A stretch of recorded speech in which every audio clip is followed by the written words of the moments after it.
Madam President, this report is perhaps good in intent but problematic in its conclusions. It is primarily about the role of the state in protecting children.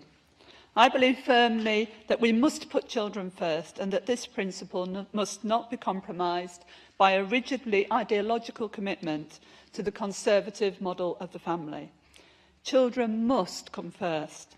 This report is important because it will send out an important signal to Member States on this crucially important topic. In the UK, we are focused clearly on reforming the attitude of the state towards domestic violence. A bill will be introduced to Parliament soon. The issue has arisen primarily because of the work done by Women's Aid, whose study of serious case reviews for England and Wales from between January 2005 and August 2015 found that 19 children were killed by perpetrators of domestic violence over this 10-year period. All of the perpetrators were fathers to the children killed. All of the perpetrators had access to their children through formal or informal child contact arrangements, including through decisions made in the family courts. Two of those children, Jack and Paul, lived in my constituency. Their mother, Claire, reported to the authorities the domestic abuse she had suffered from her ex-husband.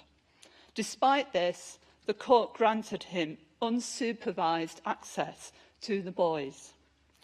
In October 2014, he collected Jack and Paul from school and took them to the marital home. He enticed them into the attic, promising a new model railway. He then proceeded to barricade them into the attic and then lit 16 fires in the home. Both children died as a consequence of that fire. On that day, Claire lost everything. Her children were murdered. Her life and heart, in her words, broken completely beyond repair. This tragedy was entirely avoidable.